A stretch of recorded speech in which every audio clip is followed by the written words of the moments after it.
세상에 태어난 아이가 스스로 일어서서 걷기 위해서는 반드시 거쳐야 할 과정이 있습니다. 계속 잠만 자던 아이가 때가 되면 깨어 있는 동안에 팔과 다리를 버둥거리기 시작합니다. 그것은 언뜻 무의미한 동작의 반복처럼 보입니다. 그러나 어린아이가 팔과 다리를 버둥거리는 과정을 통해서 그 아이의 어깨와 팔다리에는 스스로 몸을 뒤집을 만한 힘이 축적되게 됩니다.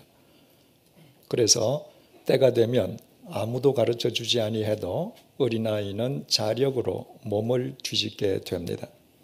바꾸어 말하면 때가 되었는데도 팔다리를 버둥거리지 않는 아이는 자력으로는 결코 몸을 뒤집을 수 없습니다.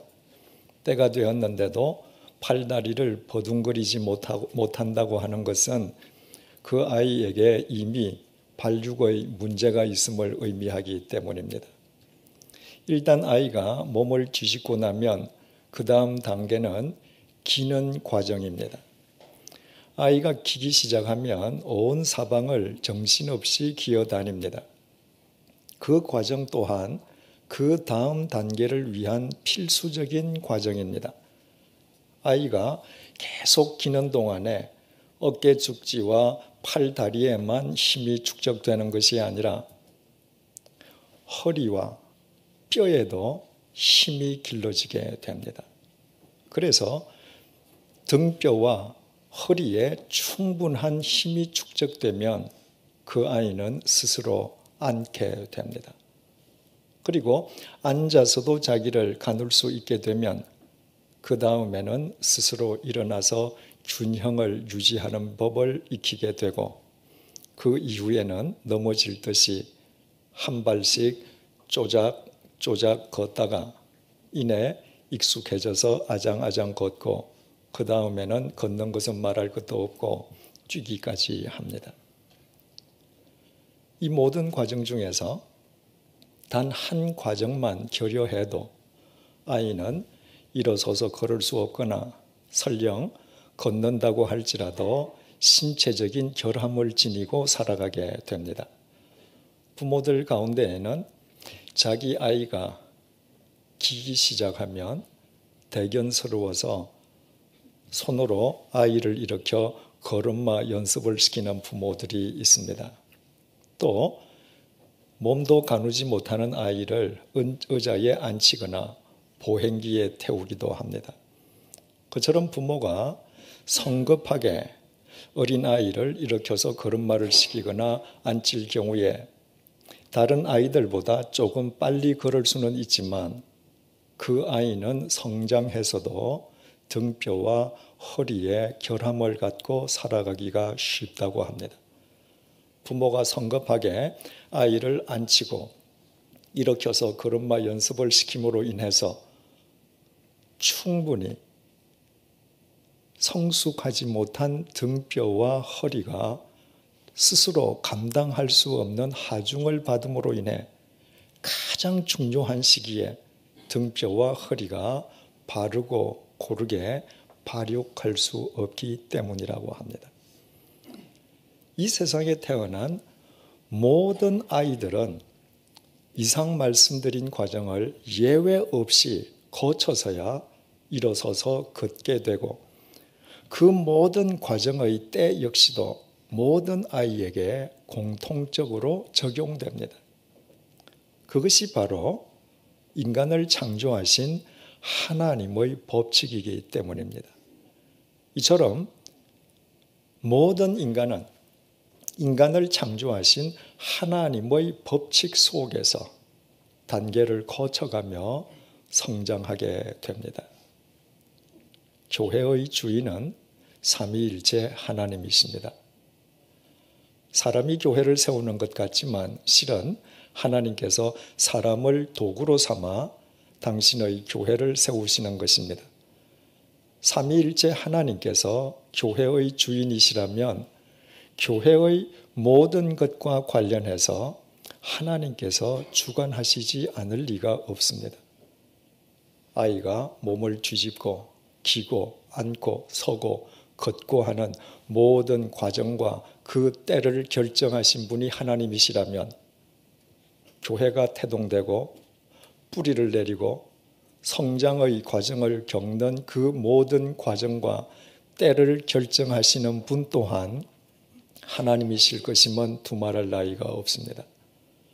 만약 하나님의 그 과정과 때를 무시하고 인간이 조급하게 자기 자신의 뜻을 이루려고 하면 부모가 성급하게 일으키려 한 아이가 빨리 일어나서 걸을 수는 있지만 일평생 허리와 등뼈의 결함을 지니고 살아가게 되는 것처럼 그런 교회 또한 외적으로 빨리 성장할 수 있을는지는 모르지만 내적으로 성숙하고 건강한 교회가 되기는 어려울 것입니다.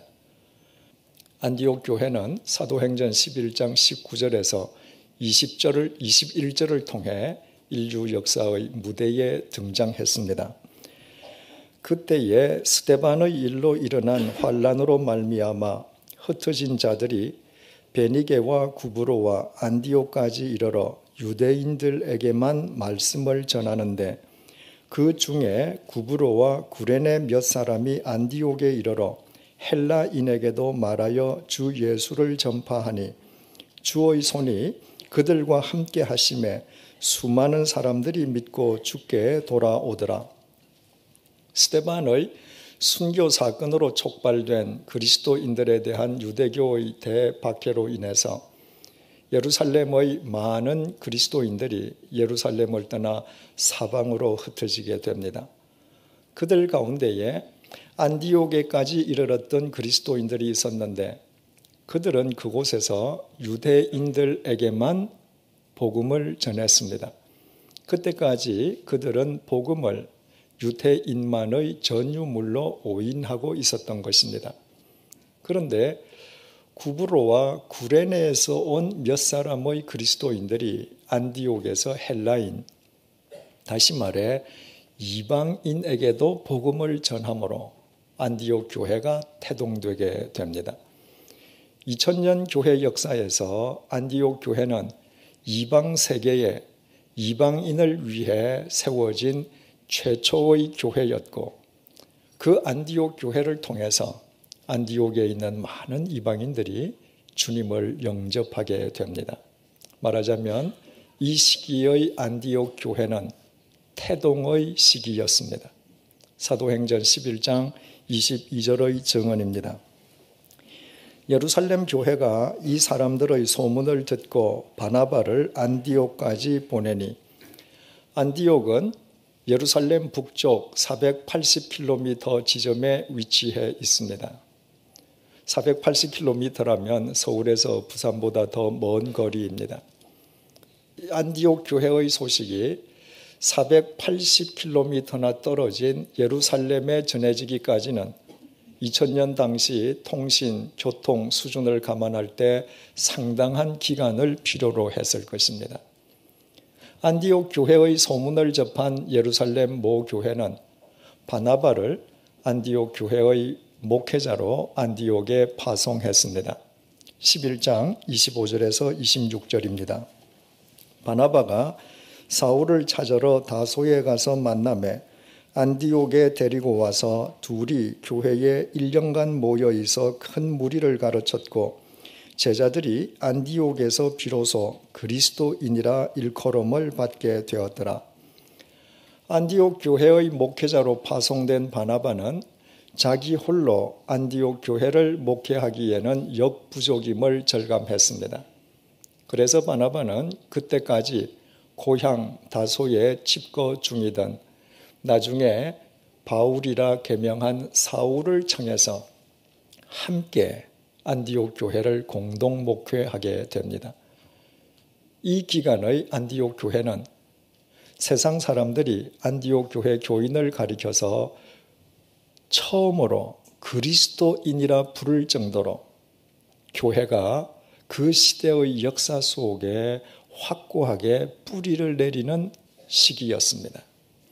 사도행전 11장 29절에서 30절입니다. 제자들이 각각 그 힘대로 유대에 사는 형제들에게 부조를 보내기로 작정하고 이를 실행하여 바나바와 사울의 손으로 장로들에게 보내니라.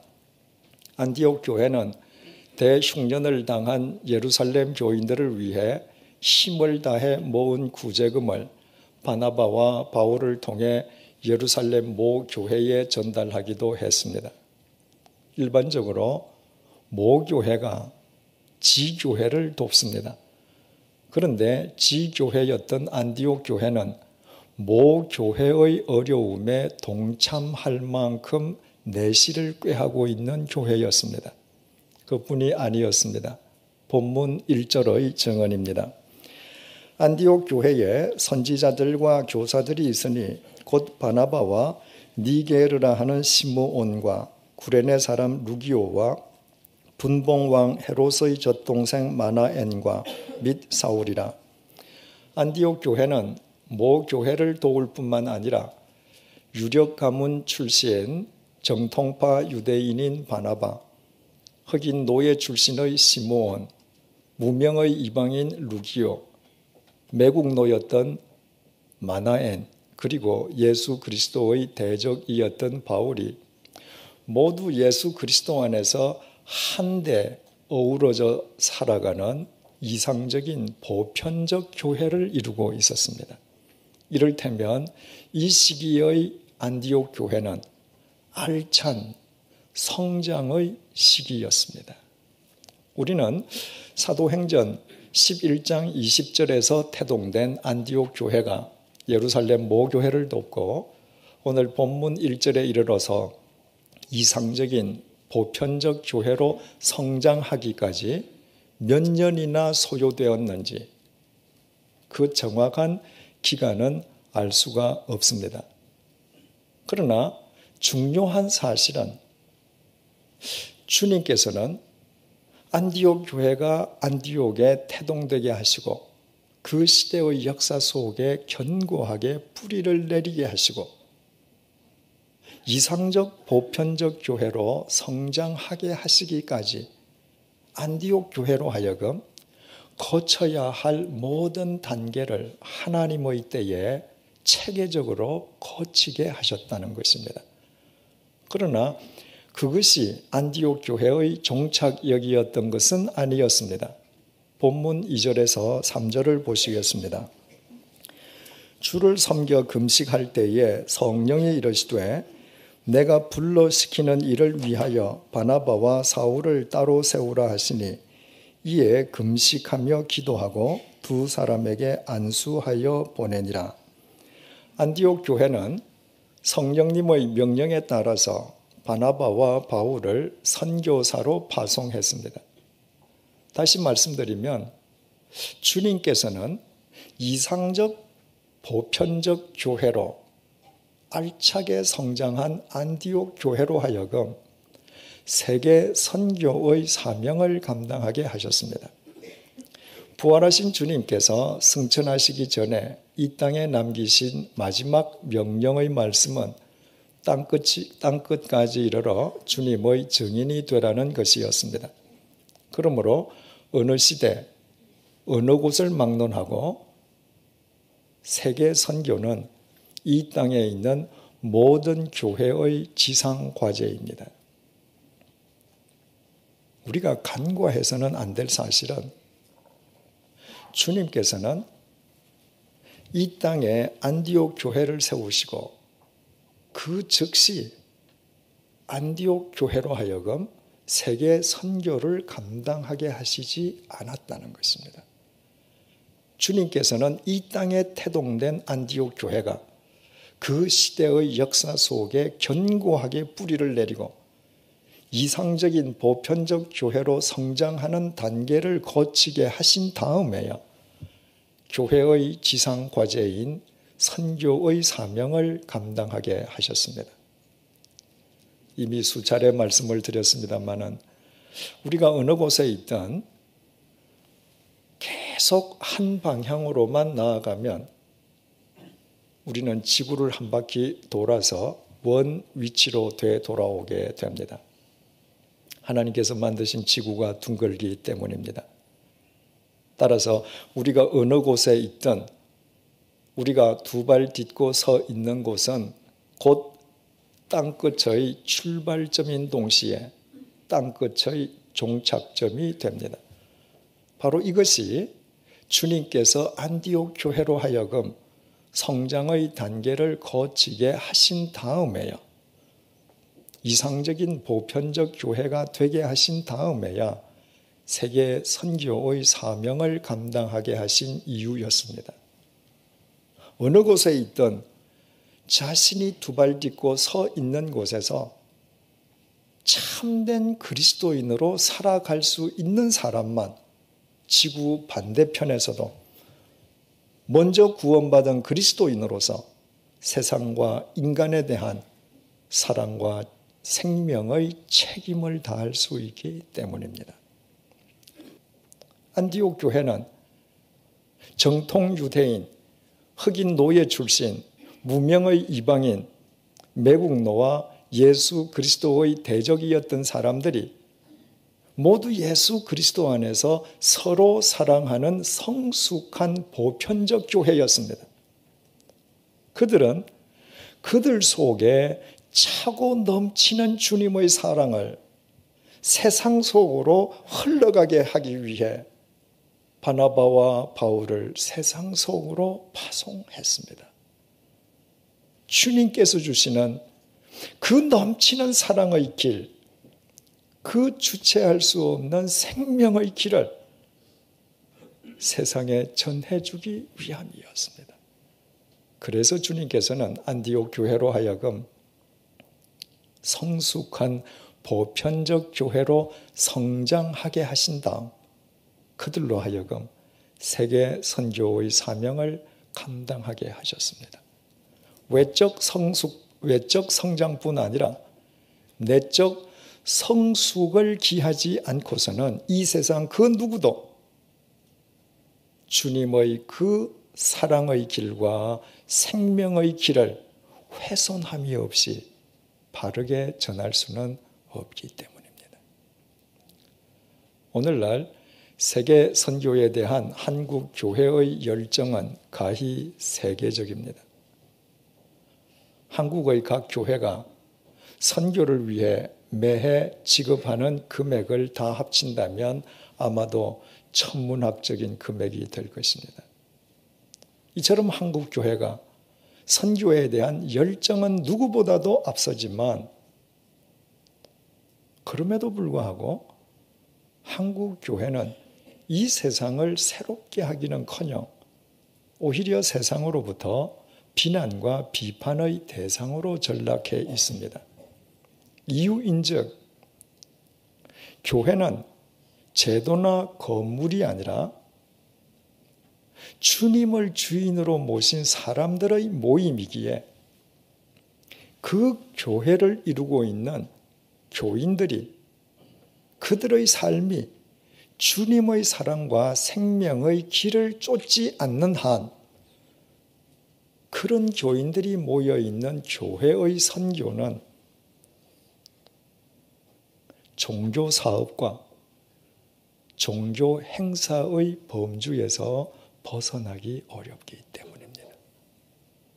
바꾸어 말씀드린다면 한국 교회가 아낌없이 지불하는 선교비는 분명히 한국 교회의 외적 성장을 증명해주는 증거이기는 하지만 그러나 그보다 더 중요한 주님의 사랑과 생명을 쫓는 신앙의 본질적인 면에서는 한국 교회가 아직 내적 성숙의 경지에까지는 다다르지 못했다는 말입니다.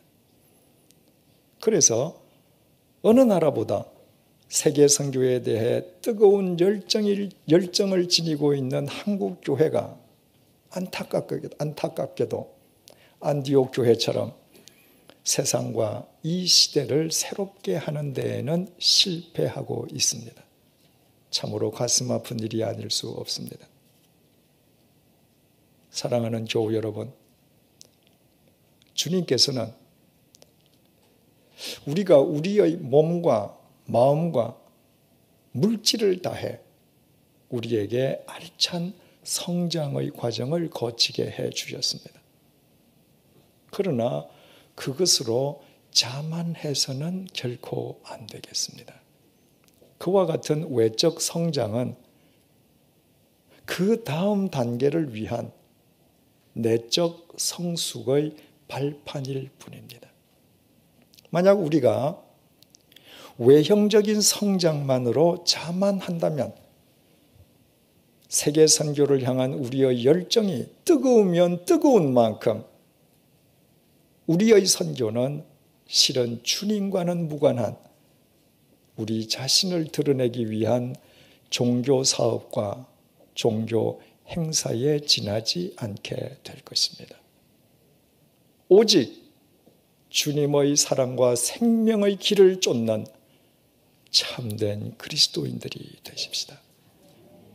우리가 먼저 남녀노소 빈부귀천을 막론하고 주님 안에서 서로 사랑하는 보편적 교회가 되십시다. 그때 우리의 선교는 수많은 사람들 앞에서 우리 자신들을 과시하기 위한 종교 사업이나 종교 행사가 아니라 그 누구도 보지 않는 곳에서 주님께서 찾기 원하시는 한 마리의 잃어버린 양을 찾고 살리는 진정한 전도가 될 것이요. 우리의 가정과 일터 그리고 우리의 교회는 우리 자신들로 인해 이 세상을 새롭게 하는 이 시대의 안디옥 교회가 될 것입니다. 기도하시겠습니다. 우리 모두 그동안의 외적 성장에 자만하지 않고 내적 성숙을 지향하게 도와주십시오. 우리 자신이 주님께서 우리에게 주신 사랑과 생명의 길에서 벗어나지 않는 참된 그리스도인으로 살게 인도해 주십시오. 우리 자신들이 남녀노소 빈부귀천을 막론하고 서로 사랑하는 성숙한 보편적 교회가 되게 해 주십시오. 그리하여 앞으로 우리의 선교가 인종과 국경을 초월하여 숱한 사람을 살리는 진정한 사랑과 생명의 전도가 되게 해 주십시오. 그와 같은 삶을 사는 우리로 인해 우리의 가정과 일터 그리고 우리의 교회가 이 세상을 새롭게 하는 이 시대의 안디옥 교회가 되게 도와주십시오. 예수님의 이름으로 기도드립니다. 아멘.